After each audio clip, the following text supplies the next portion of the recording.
심하였더라. 아멘. 네, 오늘도 하나님을 예배하기 위해서 귀한 발걸음하신 우리 사랑하는 성도 여러분께 하나님의 사랑과 또 크신 은혜가 충만한 시간 되기를 간절히 소망합니다.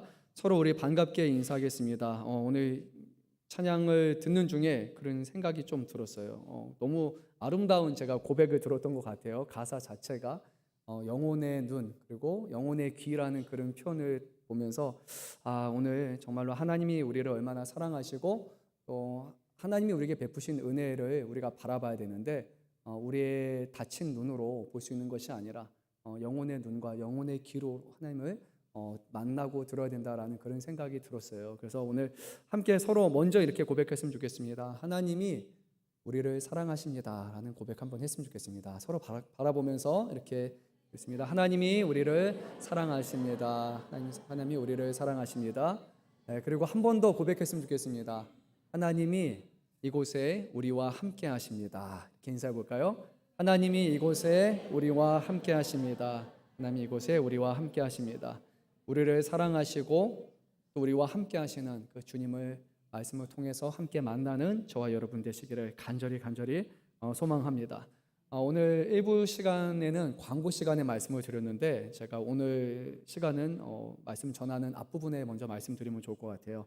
우리 지금 필리핀에 선교위원장님 백동현 선교위원장님하고 또 이병기 장로님 두 분이 지금 가 계십니다. 거기서 필리핀 저희가 섬기는 돕는 그 교회 두 교회가 있는데 양문 따띠아우 교회하고 그리고 산미게 교회 이 두 곳이 있는데 거기서 이제 연합해서 이번에 태권도를 하게 됩니다. 기존에는 뭐 신랑 시배 이렇게 했었고 그 전에는 모롱이라고 해서 훨씬 더 큰 규모로 했었는데 최근에는 함께 이제 동역하는 그 두 교회 안에서 계속해서 이렇게 체육대회를 하는데 특별히 우리가 태권도를 중심으로 하게 됩니다. 약 100명 정도 선수들이 모여가지고 그 선수들은 이제 거기 있는 필리핀 교회 학생들입니다. 하고 있는데 우리 이번에 같이 격려하고 방문차 혹여라도 그곳에 더 필요한 것이 없는지 우리가 또 보기 위해서 우리 선교위원장님하고 이렇게 두 분이 가 계십니다. 토요일에 오전에도 날씨가 흐려서 저한테 한 6시 정도에 연락이 왔어요. 오전에.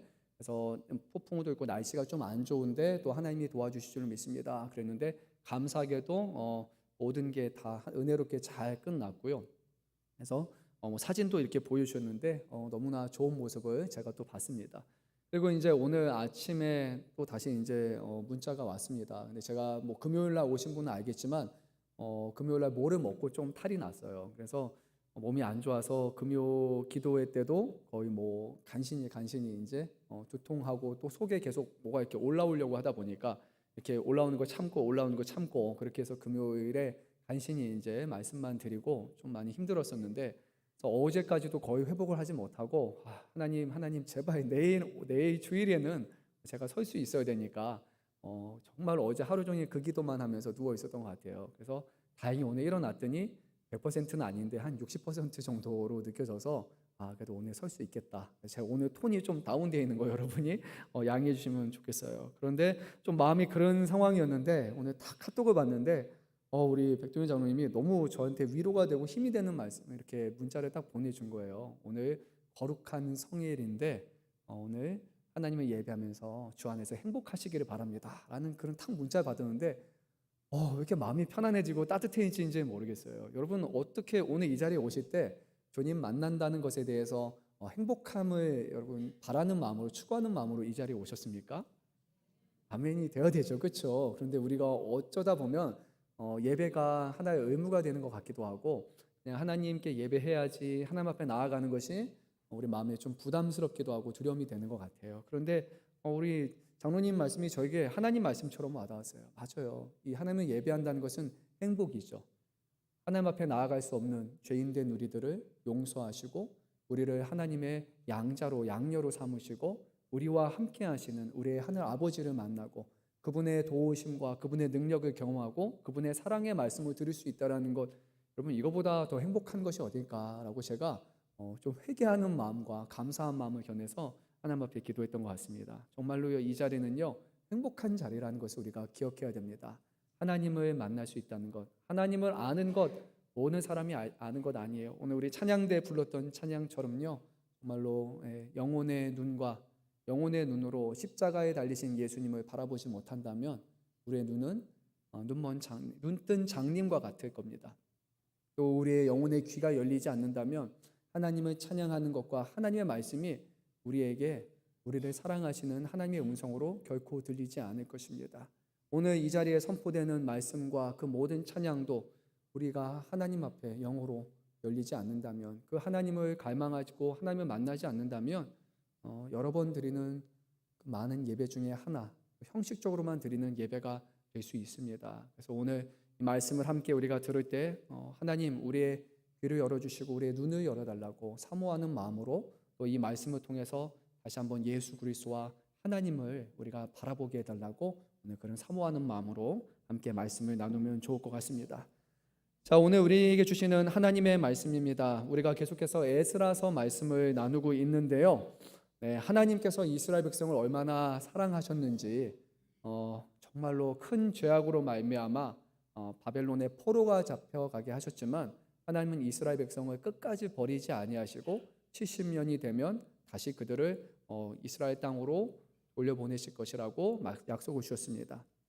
그러고 나서 70년이 지난 다음에 하나님께서 다시 오게 하셔서 제일 먼저 요구하셨던 것이 여러분 무엇인지 기억나십니까? 뭐를 짓는 거였죠? 힌트를 다 드렸네요. 그렇죠? 짓는 거 하나밖에 없죠. 성전을 재건하는 것이었어요. 왜 성전을 재건하는 것이었을까요?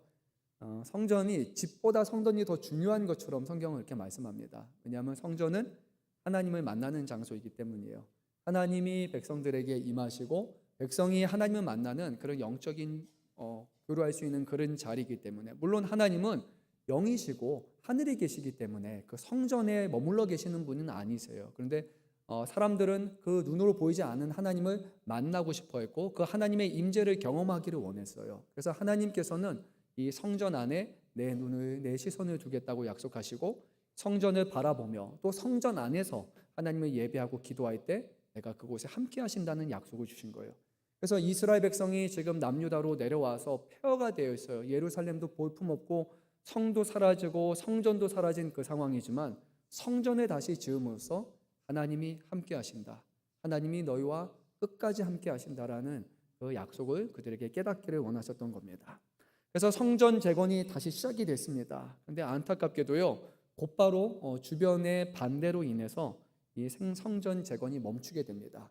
환경이라는 부분을 우리가 무시할 수가 없겠죠. 하지만 환경을 초월하는 그런 믿음과 신앙을 보였다면 하나님께서는 성전 재건을 시작하게 하셨으니까 그 모든 과정 가운데 함께 하시는 하나님이라는 것을 백성들이 바라봐야 되는데, 안타깝게도 주변에서 핍박을 가하는 순간 우리 때가 아닌 것 같습니다, 나중에 짓겠습니다라고 그들이 성전 건축을 멀리하고 자신의 생업으로 돌아가게 됩니다. 무려 16년이라는 시간 동안 성전 재건이 중단되었습니다. 그러니까 16년이라는 시간 동안 이 남유다로 왔던, 예루살렘을 왔던 백성들은 하나님을 예배하지 못했고, 오기는 왔는데, 분명히 성전을 재건하기 위해 왔는데, 하나님 예배하기 위해서 왔는데, 하나님의 나라 도시를 세우기 위해서 왔는데 하나님과 전혀 상관이 없는 그런 시간을 16년이나 그들이 보내게 됩니다. 그 중단된 것이 다시 재개되게 되는데 그것도 사람의 열심으로, 사람의 뉘우침으로 된 것이 아니라 하나님께서 두 명의 선지자를 보내십니다. 학개와 스가랴를 통해 가지고 다시 성전을 재건하라라는 말씀을 주십니다. 특별히 학개 선지자를 통해서는 너희의 집은 이렇게 잘 만들어 살고 있는데 어떻게 하나님의 성전을 짓지 않느냐라고 그렇게 얘기를 했어요. 우리 잘 아는 것처럼 다윗 왕이 이런 고백을 했잖아요. 하나님, 나는 궁전에 살고 있는데, 이렇게 좋은 곳에 사는데 하나님이 그 허름한 성막에 계신다는 것 자체가 제가 도저히 납득이 되지 않습니다. 너무 죄송스럽습니다라는 그런 마음을 가질 때 하나님이 그것을 기뻐하셨고 성전을 재건하게 하셨고 그의 아들을 통해서 영원한 왕조를 세워주신다라는 놀라운 약속을 주셨잖아요. 성전을 짓는 것이 다가 목적이 아니라 그의 마음의 중심이 하나님을 향하는 그 다윗을 기뻐하셨죠. 그런데 학개 선지자는 말했어요. 너의 마음의 중심이 어디를 향하고 있느냐? 너희의 집은 짓고 있고 너희의 생업에는 열심히 살아가고 있는데 하나님의 성전은 지금 잡초가 쌓여가지고 지금 거기 중단되어 있는데 어떻게 그렇게 할 수 있느냐라고 그들의 양심을 찔르는 말을 전해줍니다. 또한 스가랴라는 선지자를 통해서는 이렇게 말씀해요. 비전과 환상을 보여주면서 하나님이 이미 재건을 시작하셨다. 하나님이 앞서 계시니까, 하나님이 일을 하시니까 너희는 그것을 믿고 순종하라라는 이 두 명의 선지자의 메시지를 통해서 다시 한번 하나님이 성전 재건을 시작하게 하십니다. 유다 총독이었던 수룹바벨과 대제사장 예수아를 중심으로 해서 포로로 끌려갔던 이 백성들이 다시 성전에 돌을 쌓고 제단을 쌓았고, 그리고 제사를 이제 회복하게 됩니다. 그리고 하나님 앞에 기쁨의 제사를 드리게 됩니다. 근데 성전이 세워졌다고 해서 예배가 곧바로 살아난 것은 아니었습니다.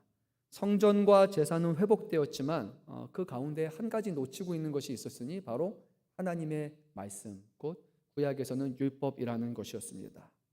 예배가 하나님의 중심으로 회복되려면 돌로 된 성전이 아니라 말씀의 성전으로 다시 세워져야 했습니다. 우리가 원하는 하나님을 예배하는 것 이전에 하나님의 뜻이 무엇인지, 또 하나님이 어떤 분이신지를 바로 알 때 비로소 이 예배는 하나님과 백성이 만나는 자리가 될 수 있습니다. 그래서 하나님은 그 일을 위해서 적합한 한 사람을 준비하셨는데, 바로 오늘 앞구절에 보게 되면 되게 자세하게 이렇게 설명이 되어 있죠. 몇 대 손, 몇 대 손, 몇 대 손, 몇 대 손 해서, 그래서 그 사람이 누구냐? 제사장 아론의 후손인, 그리고 율법에 익숙한 학자인 에스라라는 사람을 하나님이 예비하셨습니다. 하나님은 시대마다 무너진 예배를 회복하기 위해서 그 시대에 꼭 필요한 사람을 준비하십니다.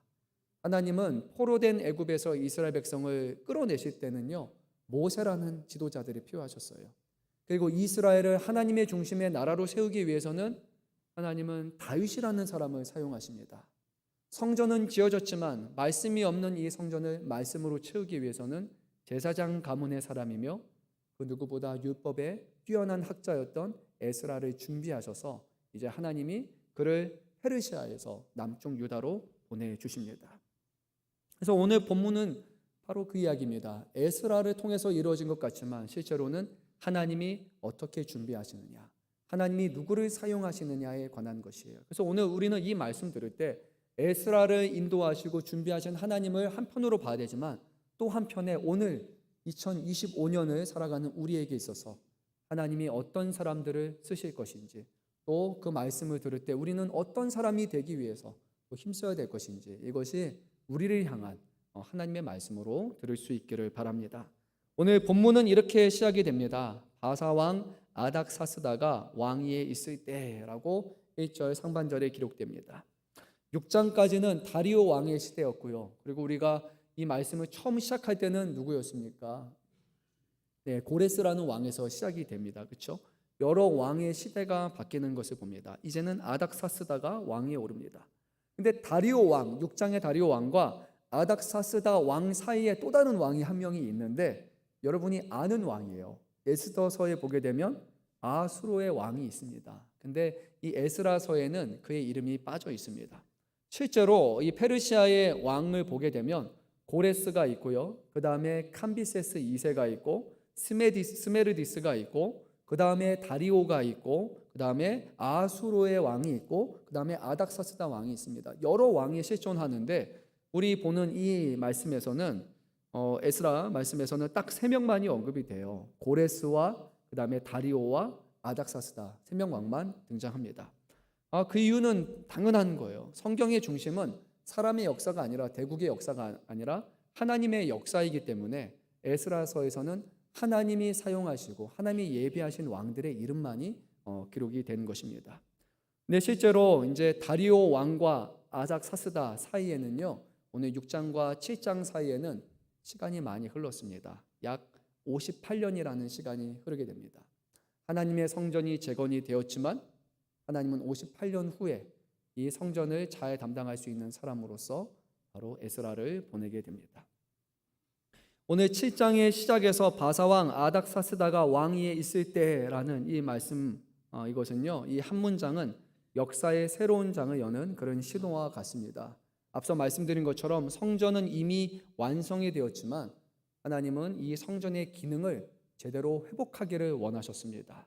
성전이 단순히 제사의 장소가 아니라 우리의 죄에 대한 문제를 해결하거나 하나님 앞에 감사해야 하는 그 정도의 장소가 아니라 하나님의 임재와 또 하나님의 말씀을 통해 하나님의 뜻이 우리에게 전달이 되고 말씀에 순종하는 사람들을 통해서 하나님이 이스라엘의 왕이시고 주인이시라는 하나님의 통치가 이루어지는 그 장소의 중심이 바로 이 성전이 되기를 원하셨던 거예요. 여러분, 우리 오늘날의 교회의 모습이 같지 않습니까?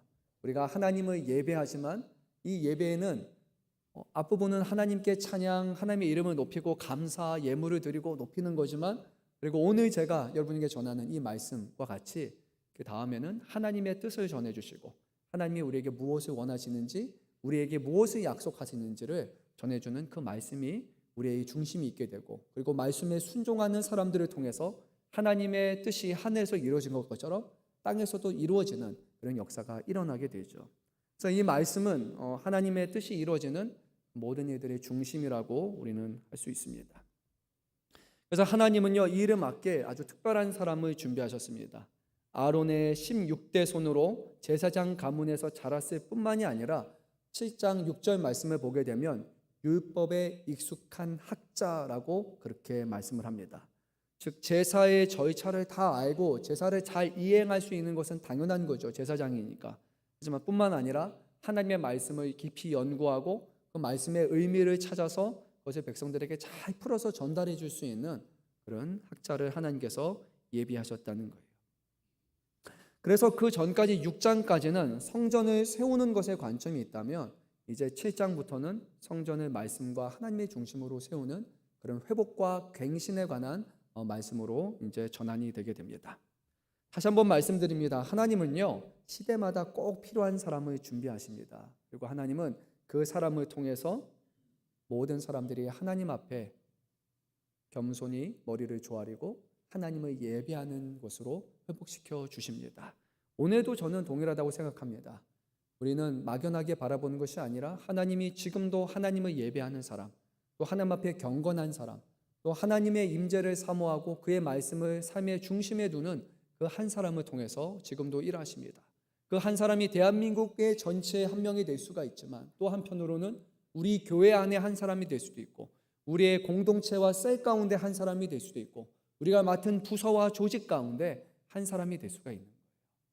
오늘도 한 사람이 통해서 하나님이 일을 행하신다는 것을 기억하면서 우리의 마음에는 그 사람이 내가 아니었으면 좋겠습니다가 아니라 하나님이 사용하시는 한 사람, 하나님의 역사가 나타나는데 그 주인공이 아니면 그 중심이 되는 한 사람이 내가 되었으면 좋겠습니다 라는 그런 마음과 바람을 우리가 꼭 가졌으면 좋겠습니다. 하나님은 에스라를 준비하셨을 뿐만이 아니라 그가 사명을 감당하도록 친히 그 길을 열어주셨어요. 그래서 우리가 한 사람이 되는 것을 막 걱정하거나 염려할 필요가 없습니다. 하나님은 아무런 계획 없이 일하시는 분이 아니라 이미 우리보다 앞서서 모든 것을 예비하시고 이끌어 가시는 하나님이시기 때문이에요. 그래서 오늘 본문에서는 이것을 2번이나 강조합니다. 우리 말씀을 한번 읽어볼게요. 6절과 9절인데 2절을 연달아 읽도록 하겠습니다. 이 에스라가 바벨론에서 올라왔으니 그는 이스라엘의 하나님 여호와께서 주신 모세의 율법에 익숙한 학자로서 그의 하나님 여호와의 도우심을 입음으로 왕에게 구한 것은 다 받는 자이더니. 또 9절 말씀 읽겠습니다. 첫째 달 초하루에 바벨론에서 길을 떠났고 하나님의 선한 손에 도우심을 입어 다섯째 달 초하루에 예루살렘에 이르느니라. 아멘. 오늘 우리가 읽었던 이 2절 말씀에 반복되는 표현이 있습니다. 하나님 여호와의 도우심을 입었다라는 표현이 반복이 돼요. 6절 말씀에서 그의 하나님 여호와의 도우심을 입음으로 왕에게 구하는 것은 다 받는 자이더니. 그리고 9절에서는 하나님의 선한 손에 도우심에 입어 다섯째 달 초하루에 예루살렘에 이르느니라 라고 성경은 말씀합니다. 근데 이 성경을 이제 원문 히브리어 성경을 보게 되면 표현이 조금 더 구체적이에요. 하나님의 도움이라고 우리가 말하지만 원문 성경에 보게 되면 하나님의 손이라고 그렇게 표현을 합니다. 그래서 야드 예흐바라고 해서 여호와의 손이라고 이렇게 아주 강조를 합니다. 그냥 돕다가 아니라 하나님의 손이 여기에 있었다라고 얘기를 해요. 여러분 오늘 나눌 우리 소그룹 내용에 보게 되면 그 중에 하나는 뭐냐면 여호와의 눈이 그들에게 있었다라는 이런 내용이 있거든요. 원문에는 그렇게 써 있는데 그래서 5장에서는 여호와의 눈이 거기 있는 장로들을 지키신다라는 내용이 있다면 7장에서는 여호와의 손이 에스라를 돌보신다라고 그렇게 말씀을 합니다. 그래서 이 표현은 단순한 수사가 아닙니다. 여호와의 손이라는 것은요, 에스라라는 사람의 인생을 움직이시는 하나님의 섭리의 손을 가리킵니다.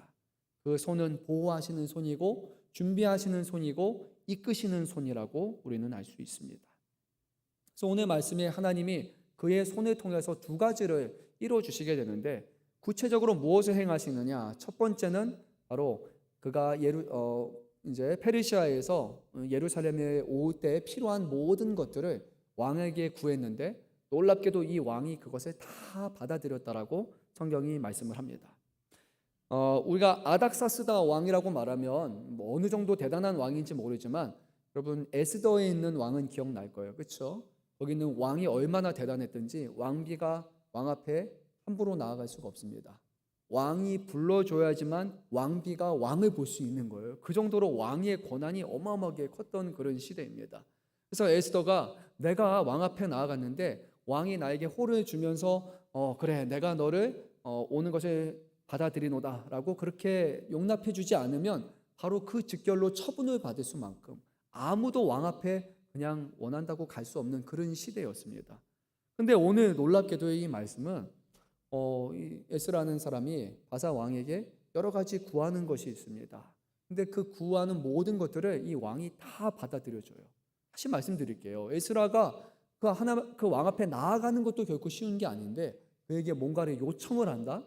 그것도 그 나라와 국가를 위해서가 아니라 이스라엘을 위해서, 예루살렘을 위해서 구한다? 결코 쉬운 일도 아니고 왕이 들어줄 이유도 없습니다. 그런데 두 가지 방식으로 왕이 도와주는데, 하나는 왕이 자신의 사유 재산을 털어가지고 그래 내가 도와줄게, 네가 가서 성전에 제사 드리고 필요한 모든 것 그래 내 개인의 돈으로 도와줄게. 그리고 또 하나는 국고를 열어가지고 필요한 자원을 내가 대해줄게 라고 그렇게 얘기를 합니다. 참으로 놀라운 일이라고 우리는 봐야 하는 거예요. 에스라는 정치적인 어떤 고관이어서 그가 왕을 움직일 수 있는 사람이 아니었습니다. 그리고 이스라엘도요, 그곳에는 아주 작은 그런 민족에 불과했어요. 어떤 정치적인 로비를 하거나 영향력을 끼칠 수 있는 상황이 아니라는 거예요. 그는 단순히 제사장일 뿐이었습니다. 하지만 어떻게 이 바사의 왕이, 페르시아의 왕이 그의 말을 들었는가? 오늘 성경은 이렇게 말씀합니다. 하나님의 손이 에스라 위에 있었기 때문이다 라고 말씀해요. 하나님의 손이 그와 함께 하셨기에 에스라가 왕 앞에 담대하게 설 수 있었고, 그리고 왕 앞에 담대하게 요청할 수 있었고, 또한 하나님의 손이 에스라를 보호하셨기 때문에 왕의 마음을 움직이신 것을 우리가 보게 됩니다. 근데 여러분, 이거는 그냥 하는 소리가 아닐 겁니다. 왜냐하면 우리가 잘 아는 또 다른 인물이 있어요. 다니엘이라는 사람의 모습을 보게 되면 어떻게 하나님께서 그 손으로 보호하셨는지를 우리가 잘 압니다. 사자굴에 빠져서 그가 죽을 위기가 있었지만 하나님의 손이 다니엘을 지켜주고 사자의 입을 막으신 것을 보게 됩니다. 이 왕이 애타가지고 내가 너무나 총애하는 이 다니엘이 함정에 빠져서 죽게 된다는 것에 왕이 제일 먼저 와가지고 다니엘아 살아있느냐라고 할 만큼 하나님께서 그 왕의 마음을 움직이시죠. 다니엘 한 사람만이 왕에게 경배하지 않았는데, 근데 놀랍게도 이 왕은 다니엘을 자신의 마음에 두고 가장 먼저 챙기는 것을 봅니다. 다니엘이 좋은 사람이어서라고 말할 수도 있습니다. 훌륭한 사람이어서라고 말할 수 있습니다. 하지만 우리는 다니엘의 행보를 통해서 그가 훌륭하고 대단한 사람이라고 일컬음을 받았던 그 이유가 그의 삶의 중심에 하나님의 말씀과 하나님의 뜻을 쫓았기 때문임을 잘 알 수 있습니다. 어린 나이에도요, 왕이 주는 고기와 술을 먹는 것이 아니라 나는 하나님이 기뻐하시는 음식을 먹고 그것으로 나는 건강할 수 있습니다, 충분합니다라고 고백했던 사람이 다니엘이었고요. 사자굴 앞에서도, 어떤 왕 앞에서도 하나님을 중심으로 뒀던 그 사람이었기 때문에 하나님의 손이 그와 함께 하시고 왕들의 마음을 움직이시면서 하나님의 역사를 이뤄가신 겁니다. 사랑하는 성도 여러분, 우리가 오늘 말씀을 통해 한 가지 분명히 기억해야 됩니다. 하나님이 우리와 함께 하신다라는 것은요, 하나님의 손이 우리를 돌보신다는 겁니다. 하나님의 눈이 눈동자처럼 우리를 지켜주신다는 겁니다. 우리가 이 땅에 고아처럼 있는 것이 아니라고 우리 주님은 분명히 말씀하셨어요. 고아처럼 내버려 두지 아니하고 누구를 보내신다 말씀하십니까? 성령을 보내신다고 분명히 말씀하셨어요. 우리 한 사람 한 사람을 구원하시기 위해서 아들을 내어주신 그 하나님께서 우리의 인생을 방관하시는 분이 아니라 사도 바울을 통해서 주신 말씀에 따르면 아들을 내어주신 이가 그들이 구하는 필요하는 모든 것을 당연히 주시지 않겠느냐라는 말씀과 같이 우리가 이 땅에 믿음으로 하나님의 자녀로 살기 위해 필요한 모든 것들을 하나님 앞에 구하면 우리는 찾게 될 것이고 우리는 두들기면 열리게 되는 그런 놀라운 일이 일어날 것을 성경은 예수님을 통해서 예수님의 제자를 통해서 우리에게 분명히 말씀하고 있습니다. 우리의 아버지는 떡을 달라고 하는데 돌을 주시는 분이 아니십니다.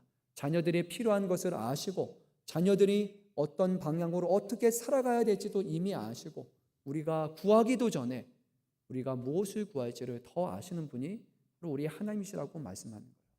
우리가 눈이 때로는 멀어져서 하나님이 계신다라고 하나님을 예배하고 하나님을 찬양하지만 한편으로는 하나님을 보지 못하고 신뢰하지 못하는 인생을 살아가고 있지 않습니까? 내 힘과 내 노력과 내 열심으로 이뤄야 되는 것처럼 말하지만 맞아요. 우리의 열심과 수고는 필요한 거예요. 하지만 그 모든 일 앞에 하나님이 없이 우리가 이룩한 것들은 아무런 의미가 없다는 거예요. 하나님의 도우심과 하나님의 뜻 가운데 이루어진 것은 하나님이 하나하나 기억하시고 그것을 다 갚아주시고 상 주시는 이심이라고 말씀하지만 하나님 없이 우리가 이뤄놓은 모든 것들은 결국 모래 위에 지은 성과 같이 공든 탑이 무너진 것 같이 하나님 앞에는 아무런 영광과 기쁨도 되지 않고 그 모든 것은 결국 사라질 것이라고 성경은 분명히 말씀하고 있습니다. 하나님의 손을 의지하며 하나님의 살아계심을 의지하며 그 믿음 위에 살아가는 것이 바로 하나님의 백성이요 자녀된 우리들의 삶이라는 것입니다. 우리 이제 시기가 수험생들 이제 수능을 앞둔 시기입니다. 그래서 우리 부모들 우리 성도님께 늘 그렇게 말합니다. 자녀들이 열심히 공부해서 좋은 대학 가는 거 너무 우리 축복할 일이고 참 좋은 일이에요. 하지만 정말로 은혜롭고 하나님께 영광이 되는 것은 교회를 떠나서 자기 힘으로 좋은 성적으로 좋은 대학 들어가는 것이 아니라 지혜를 주시는 것도 하나님이시고 능력을 주시는 분도 하나님이시고 하나님을 경외하고 하나님 앞에 겸손한 마음으로 하나님을 삶의 우선순위에 두고 그리고 그 대학과 진로를 준비하는 것이 하나님의 자녀의 진정한 모습이라는 거예요. 마지막 때에 와서 분명히 다를 겁니다. 한 사람은 내 열심과 수고를 드러내고 자랑하게 될 것이고 다른 한 사람은 나와 함께 하시고 나를 인도하여 주시는 하나님의 영광 돌리는 것입니다. 무엇이 하나님의 자녀 되는 삶입니까? 우리 자신을 높이는 것이 아니라 오직 영광받기에 합당하신 한 분이신 하나님을 올려드리는 것이 바로 하나님의 자녀 된 진실한 모습 아닙니까? 우리의 힘으로 할 수 있습니다. 우리가 이룩할 수 있습니다. 하지만 그것이 아니라 하나님의 도우심과 하나님의 능력으로 행했다고 고백하는 것이 바로 우리의 믿음의 사람의 모습이고 하나님은 그 마음을 기뻐 받아주시고 겸손한 자를 사랑하셔서 세상의 강한 자를 부끄럽게 하시고 믿음의 사람들을 높여주심을 우리는 믿습니다. 그런 믿음을 가지고 우리는 살아가는 겁니다. 에스라와 같은 그런 믿음을 가졌으면 좋겠습니다. 하나님의 손이 붙드시기에 페르시아라고 하는 그 제국의 그 대단한 왕도 하나님 앞에서는 한 나라의 왕에 불과할 것이고 그도 결국 시간이 지나면 사라질 수많은 왕들 중에 하나일 뿐이다라는 그런 마음으로 그는 전능하신 하나님의 손을 의지하면서 왕에게 담대히 나아가서 요구할 수 있었습니다. 하나님은 그와 함께 하셨고 그의 앞길을 열어주셨습니다.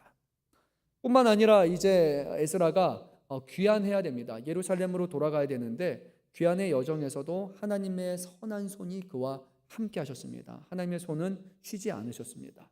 바벨론에서 예루살렘까지의 거리를 대충 환산하면 1500km입니다. 여러분. 근데 오늘날에도 자동차를 몰고 1500km도요 쉽지 않아요. 쉽지 않습니다. 예전에 그렇죠. 제가 미국에 있을 때 뉴욕까지 갔던 거리가 1600km 정도 됐던 것 같아요. 제가 살던 곳에서. 근데 그때요. 거의 뭐 대학 이제 딱 들어간 초입이니까 잠도 안 자고 갔어요. 그러니까 하루 만에 갈 수 있긴 하더라고요.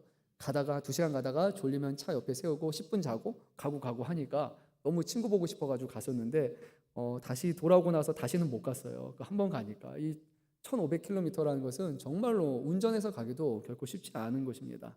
그런데 지금 바벨론에서 예루살렘까지 가는 걸 생각해 보면요, 우리처럼 차가 있어서 가는 것도 아니고 KTX나 비행기 타고 가는 것도 아니고 배 타고 가는 것도 아니에요. 그 당시에 어떻게 갑니까? 걸어가거나 아니면 낙타를 타거나 그렇게 가야 되는 거예요. 그래서 오늘 말씀해 보면은 바벨론에서 예루살렘까지 걸린 기간이 얼마나 걸렸냐 보니까 무려 4개월이 걸렸다고 해요. 편도로 4개월입니다. 결코 쉬운 길이 아니에요. 우리처럼 내비게이션이 있어서 이렇게 뭐 아틀라스 지도가 있어가지고 다 보면 갈 수 있는 게 아니라 이 길이 맞나, 해를 보고 별자리를 찾아가면서 하나하나 가야 되는 길이고요. 가다 보면 중간에 우리는 휴게소라도 있잖아요. 화장실도 있고 먹을 것도 있고 어디 모텔도 있고 있잖아요. 아무것도 없는 거예요. 그냥 쭉 와야 되는 그 여정이에요. 4개월의 여정은 하루하루 하나님의 손이 함께하지 않으면은 오늘 어떻게 내일 어떻게 될지 알지 못하는 그런 여정이었던 거예요. 근데 여러분 보세요. 에스라는요, 올 필요가 있었어요, 없었어요? 없잖아요. 인간적으로 보면 올 필요가 없잖아요. 왜냐하면 지금 페르시아에서 왕에게 요구하는 대로 왕이 다 해주는 거예요. 이미 거기는 인정받고 있었고 자기 자리에 다 찾고 있었어요. 굳이 가진 모든 것을 다 내려놓고 지금 살아서 도착할지 아닐지 모르는 이 여정을 택할 이유가 없잖아요. 중간에 풍토병을 만나거나 뜻하지 못하는 재해를 당해서 어떤 사고가 날지 여러분 누가 어떻게 압니까? 우리가 운전 잘하고 가다가 나는 신호 잘 지켰는데 옆에서 치잖아요. 그러면 사고가 나잖아요. 우리는 전혀 알 수 없단 말이에요. 근데 에스라는 믿음으로 그 자리를 떠났고 놀랍게도 오늘 말씀을 보니까 하나님께서 그와 함께 하셔서 하나님의 선한 손에 도우심을 입어서 그가 예루살렘에 도착하였다라고 말씀을 합니다. 우리 한번 9절 말씀 읽어볼까요? 첫째 달 초하루에 바벨론에서 길을 떠났고 하나님의 선한 손에 도우심을 입어 다섯째 달 초하루에 예루살렘에 이르느니라. 아멘. 걸은 것은 에스라입니다. 발로 걸었지만요, 그가 걷는 그 길을 예비하신 것은 바로 하나님이셨습니다. 왕의 허락, 백성의 귀한, 여정의 안전, 그 모든 것은 하나님께서 일하신 손의 흔적이었음을 기억해야 됩니다. 사랑하는 성도 여러분, 오늘도요 우리 이 말씀을 통해서 다시 한번 마음의 담대함을 가졌으면 좋겠습니다. 하나님의 손이 우리와 함께 하신다는 것은 우리의 길을 여시는 것이고 우리의 마음을 붙드시는 것이고 우리가 그분의 뜻 안에 서도록 우리를 인도하신다는 거예요. 하나님은 가라라고만 말씀하시는 분이 아니라 우리가 가기도 전에 이미 벌써 그 길을 예비하시는 하나님이라는 거예요. 다만 우리에게 요구하시는 것이 있습니다. 믿음으로 그 자리에 서라는 것입니다. 종종 우리는 그렇게 기도하는 것 같아요. 하나님, 보여주시면 갈게요. 준비해 주시면 제가 갈게요 라고 얘기해요. 그런데 여러분 알잖아요. 모세를 통해서 홍해가 갈라진 것도요, 갈라진 다음에 들어가는 게 아니에요. 그렇죠? 요단강이 갑자기 멈춘 다음에 들어가라고 말씀하지 않았어요. 여리고성이 무너진 다음에 들어가라고 말씀하신 적이 없어요. 우리 하나님은요, 먼저 한 걸음을 나아가라고 해요. 믿음으로 그 자리를 나아가라고요. 그러면 홍해가 갈라지고 요단강이 멈출 것이고 여리고성이 무너질 것이라고 우리에게 분명히 말씀해요. 이 땅에 오신 예수님도요, 마가복음을 보게 되면 병자들에게 이렇게 말해요. 내가 믿느냐? 내가 믿느냐라고 먼저 그들의 믿음을 요구하세요. 그리고 나서 주님은 고쳐주세요. 고쳐주신 다음에 믿느냐가 아니라 그의 마음의 중심에 하나님의 역사와 하나님의 능력을 믿는지를 물어보시는 겁니다. 그래서 성경이 우리에게 요구하시는 것, 하나님의 우리에게 요구하시는 것은요, 우리가 이를 행하는 것이 아니에요. 우리가 홍해를 갈라지게 하는 거 아니에요. 요단강을 우리가 멈추는 댐을 만드는 거 아니에요. 하나님 앞에 믿음을 보이는 거예요. 근데 그 믿음이 헛된 믿음이 아니라 하나님이 기뻐하시는 일, 하나님이 우리에게 원하시는 일, 하나님이 우리에게 요구하시는 일, 우리에게 가라고 하시는 그 일에 우리가 믿음으로 순종하는 겁니다. 하나님은 가지 말라고 하는데 하나님 내가 갈 테니까요. 나는 하나님 함께 하시면 믿습니까요? 막 간다고 하면 여러분이요, 그냥 바다에 빠지는 거예요. 그렇게 되지 않습니다. 하나님의 뜻 가운데 우리가 그 일을 행할 때 하나님은 열어주심을 기억했으면 좋겠습니다.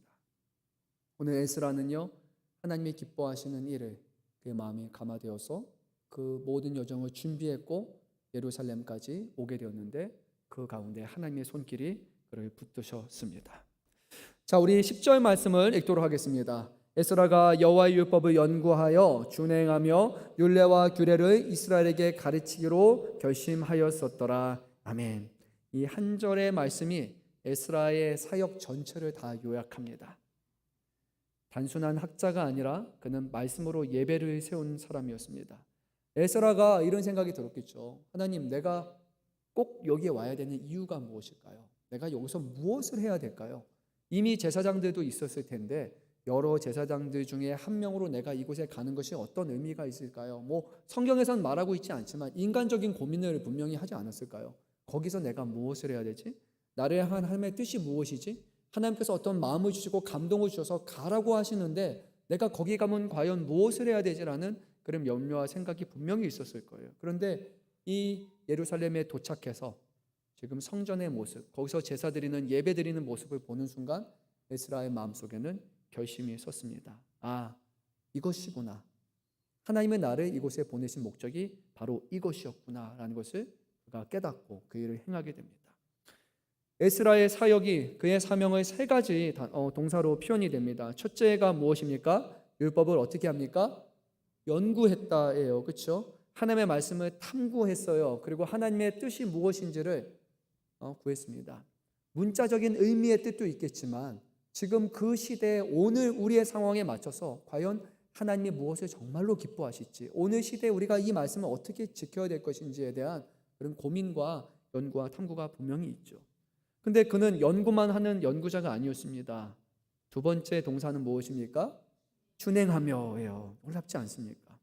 자기가 연구하고 자기가 탐구해서 자기가 배운 그 진리의 말씀을 삶에서 실천하는 실천가였습니다. 그렇기 때문에 그가 마지막 한 가지를 더 할 수 있었습니다. 세 번째는 뭡니까, 여러분? 이스라엘에게 가르치기로 결심하였더라. 내가 제대로 깨닫지 못한다면, 내가 이것이 진리라고 그 확신이 없다면, 그리고 내가 그것을 붙들고 살아가지 않는다면, 실천하지 않는다면 내가 다른 사람들에게 전할 수가 없어요. 하지 않는데 전하는 사람을 우리는 사기꾼이라고 말하겠죠. 그런데 확신이 있을 때, 이것이 진리라는 확신이 있을 때, 그것을 삶으로 살아가는 동안에 맞아요, 이것은 헛된 것이 아니라 거짓이 아니라 이렇게 하는 것이 맞습니다라고 그는 확신을 가지고 전했던 거예요. 하나님이 꼭 필요한 사람을 그때 보내셨습니다.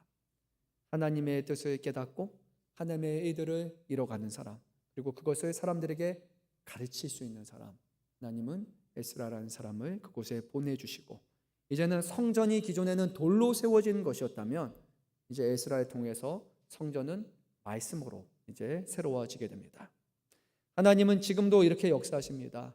말씀을 배우고 말씀을 행하고 말씀을 가르치는 사람들을 통해서 우리의 예배의 중심을 다시금 하나님께로 향하게 한다는 거예요.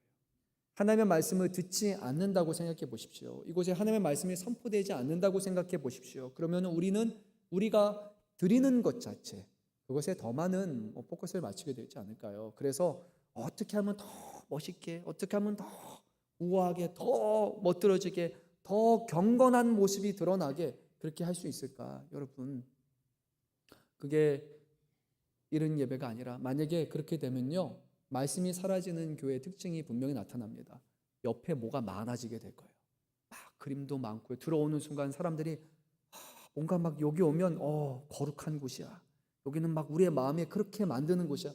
외적인 요소들로 우리의 마음을 그렇게 잡을 거예요. 왜냐하면 말씀이 없는 그곳에는 다른 사람들의 마음을 사로잡는 뭐가 있어야 돼요. 근데 그거는 보통 주로 보이는 곳에 있단 말이에요. 어쩌면 찬양이 그렇게 빠질 위험이 있는 거예요.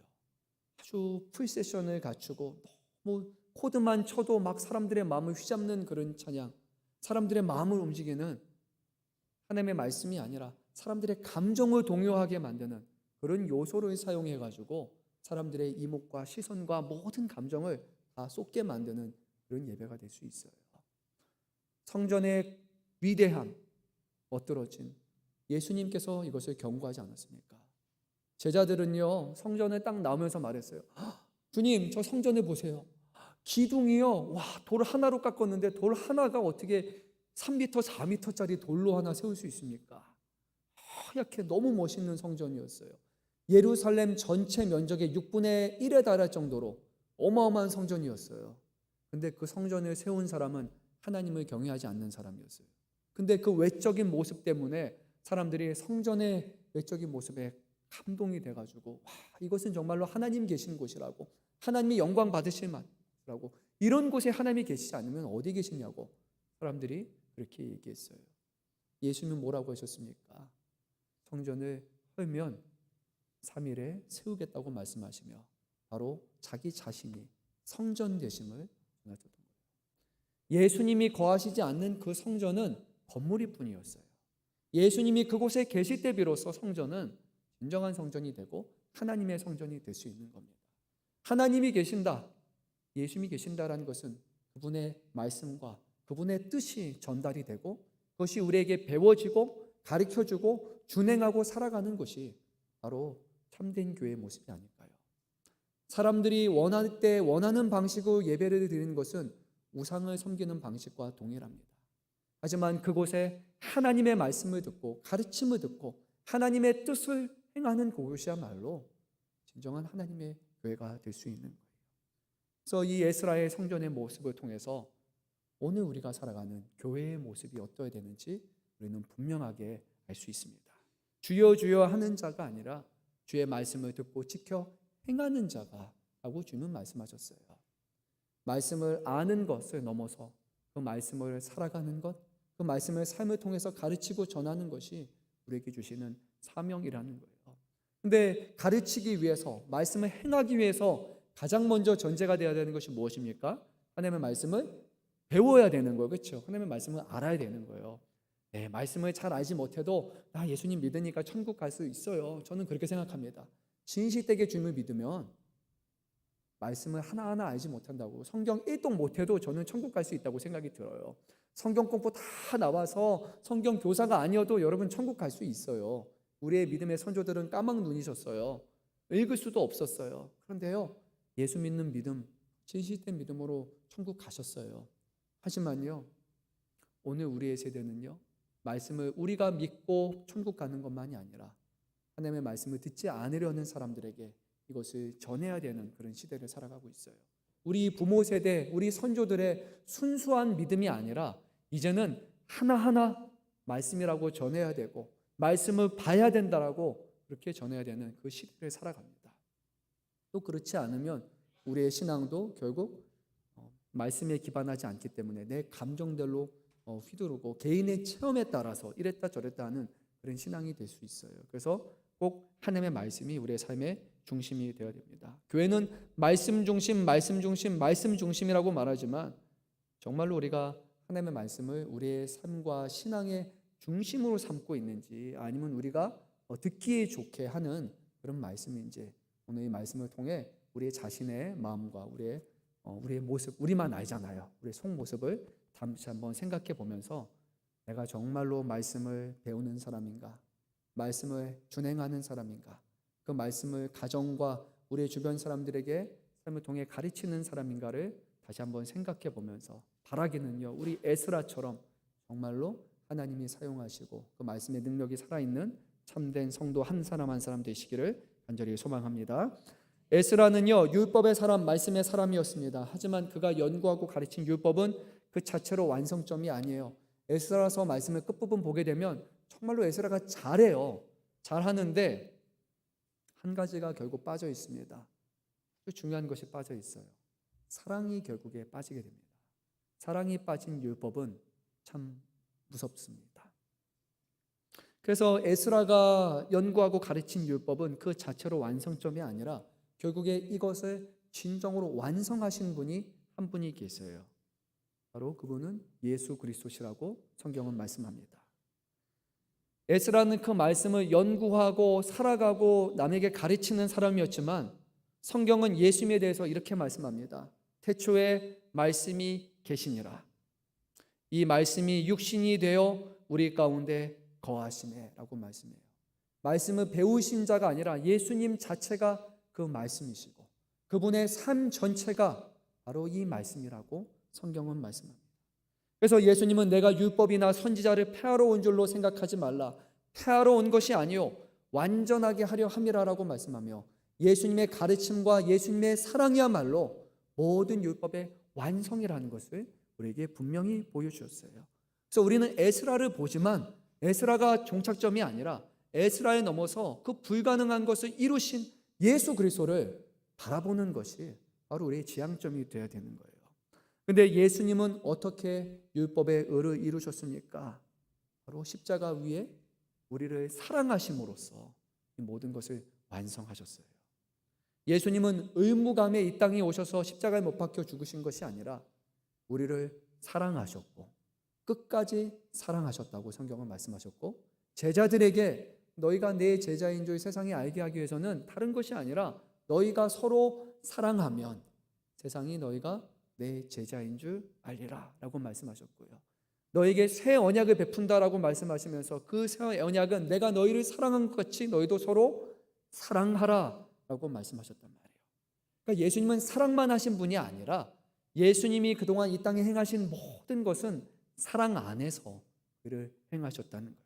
하나님을 사랑하시기에 율법의 모든 요구에 순종하셨고, 그리고 우리를 사랑하셨기에 율법의 또 다른 요구를 지키시는 거예요. 우리가 아는 십계명을 보게 되면 하나님께 해야 되는 것과 이웃에게 해야 되는 것이 있는데, 이것이 의무가 아니라 예수님은 모든 것을 사랑으로 그것을 행하셨다고 우리에게 말씀하십니다. 예수님의 사랑, 그것이 제자들의 마음을 움직였고, 예수님을 부인하던 제자들이 이제는 예수님의 이름을 위해서 순교를 당하고 그의 이름을 위해서 죽기를 자처하는 그런 믿음의 삶을 살아갈 수 있었던 거예요. 두 명의 신학자를 소개할까 합니다. 존 칼빈이라는 신학자는 이렇게 얘기합니다. 그리스도는 율법의 끝이며 동시에 목적이다. 그분 안에서 율법의 본질 곧 사랑이 완성된다라고 얘기합니다. 예수 그리스도를 떠나서 우리는 사랑을 완성할 수 없습니다. 세상의 사랑과 비슷한 사랑을 우리는 말하고 있는 게 아니에요. 우리 예수님이 보여준 선한 사마리아의 모습을 통해 가지고 누가 너의 이웃이냐? 이 사람이 내 이웃이죠. 나하고 동갑내기, 나하고 좀 뜻이 맞는 사람들, 나하고 뭔가 좀 소통이 되는 사람들, 수준이 맞는 사람들이 이웃이다라고 말하는 사람들 앞에 예수님은 사마리아인이라 할지라도 그들의 원수에 해당하는 유대인들에게 넘어져 있는 그에게 먼저 다가가서 돌봐주면 그가 이웃이라고 말씀하시는 거예요. 원수가 이웃이 되는 사랑을 우리 주님은 말씀하시는 거예요. 세상이 말하는 사랑하고는 전혀 다른 사랑입니다. 세상은 사랑을 알지 못해요. 성경은 하나님은 사랑이시다라고 말해요. 하나님만이 그 사랑의 본질이시고 하나님을 통해서만 우리가 진정한 사랑을 알 수 있어요. 하나님을 알지 못하는 자, 믿지 않는 자는 사랑을 흉내낼 수는 있어요. 어느 정도는 따라할 수 있어요. 하지만 그것은 진정한 사랑이 될 수 없어요. 오직 하나님의 사랑이 우리에게 임할 때 예수 그리스도를 통해서 죽어야 되는 우리들이, 하나님 앞에 원수라 불리는 우리들이 하나님의 아들의 희생과 하나님의 아들의 속죄와 죽음을 통해서 내 죄가 사함을 받고 내가 하나님의 양자와 양녀가 되어서 원수가 구원받고 하나님의 자녀라 부르는 그 놀라운 은혜와 사랑을 경험한 사람이야말로 정말로 원수를 사랑함이 무엇이고 하나님의 사랑이 무엇인지를 진정으로 알 수 있기 때문이에요. 하나님의 떠나는 사랑은, 하나님을 바라보지 않는 사랑은 진짜 사랑이 될 수 없습니다. 예수님은 바로 그 사랑의 완성이 되셨어요. 여러분 그렇지 않습니까? 왜 예수님 믿으세요? 왜 하나님 믿으세요? 잘 생각해 보면 구원 앞서서 그 모든 일에는 하나님의 사랑이 있기 때문이에요.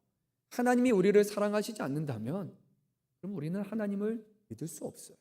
그 하나님을 사랑할 수 없습니다. 하나님의 자녀로 살아가고 말씀을 바라보고 우리가 말씀을 지켜 행하고 말씀을 전하는 이유는 모든 근원에 하나님 사랑이 없다면 그럼 우리는 그 말씀을 귀담아 듣지도 않을 거예요. 근데 하나님을 정말로 사랑한다면 이 말씀이 우리를 사랑하시는 하나님의 말씀이고 우리에게 사랑한다고 말씀하시고 우리와 함께 하신다고 말씀하시는 우리의 사랑하는 아버지의 음성으로 우리는 듣게 될 것이고요.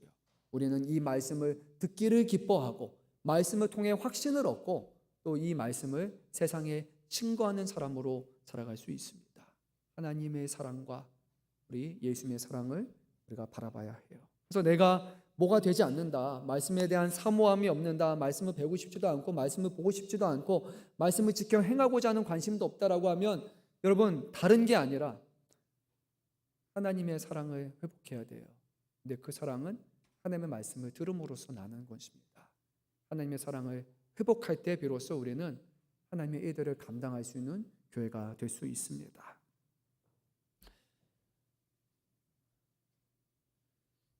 또 다른 학자 말만 전하고 말씀을 마칠까 합니다. 헤르만 바빙크라는 개혁교회학, 제 사무실 앞에 보면 엄청 두꺼운 책이 있어요. 어마어마한 학자인데 그 학자도 이렇게 얘기합니다. 율법의 참된 목적은 사랑이다라고 얘기합니다. 그런데 율법은 조문으로 강요되었지만 그리스도 안에서는 사랑으로 완성된다라고 얘기해요. 그러니까 율법을 통해서 사람들은요, 하나님의 사랑이 뭔지 제대로 알지 못했어요. 하나님이 사랑하신다, 하나님이 사랑하신다 알지만 그 사랑을 알 수 없었어요. 알지 못하는 우리들을 위해서 하나님의 아들의 죽음을 통해 이게 하나님의 사랑이야 라고 우리에게 깨우쳐 주시는 거예요. 그래서 우리의 마음에 사랑의 감정이 사라질 때, 하나님의 사랑을 깨닫지 못할 때 우리는 예수 그리스도를 바라봐야 되는 거예요. 그리고 피 흘리신 예수로 바라보는 것이 아니라 우리를 사랑하시는 하나님과 아들의 사랑의 모습으로 여러분들이 이것을 바라봐야 됩니다. 우리를 위해서 죽기까지 사랑하셨다고 성경은 우리에게 말씀합니다. 하나님께서는요, 오늘 성전의 기능을 회복하기 위해서 가장 적합한 사람 에스라라는 제사장이요 학자를 준비시켰습니다. 그 위에 하나님의 손이 있었습니다. 그 마음에는 말씀에 대한 결심이 있었습니다. 그리고 모든 역사는 말씀으로 오신 예수 그리스도 안에서 완성되었고, 그분은 율법을 완성하시고 성전보다 더 크신 분으로서 참된 예배의 중심이 되셨습니다. 그리고 지금 하나님께서는 교회를 통해서 일을 이뤄 가십니다.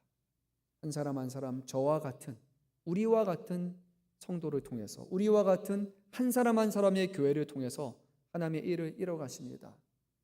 하나님의 사랑을 깨달은 사람들, 그리고 하나님의 말씀을 삶의 중심으로 여기는 사람들을 통해서 하나님은 다시 무너진 예배를 세워가시고 그 말씀을 붙들고 살아가는 자 앞길에 그 눈동자로 지키시고 그 손으로 보호하셔서 하나님의 일들이 일어나가게 하십니다. 하나님 왜 돕지 않으십니까? 왜 일하지 않으십니까? 라고 우리가 말하기 전에 먼저 하나님의 뜻을 구하시고 그리고 하나님의 기뻐하시는 뜻에 한 걸음 먼저 나아갈 수 있기를 바랍니다. 하나님의 기뻐하시는 뜻 가운데 일을 행하여 주실 것이고 내 힘이 아니라 정말로 하나님의 능력과 은혜라고 고백하는 그런 기적과 역사가 나타날 줄로 믿습니다. 우리 하나님은 과거나 현재나 영원토록 변하지 아니하시는 능력의 하나님이심을 믿으시고 오늘 다시 한번 담대하게 주님의 기뻐하시는 교회로서 또 하나님께서 그의 사랑의 법을 맡기신 그런 사람으로서 우리가 이것을 삶을 통해 전하고 가르칠 수 있는 귀한 성도 여러분 되시기를 주님의 이름으로 다시 한번 축원드립니다. 함께 기도하겠습니다.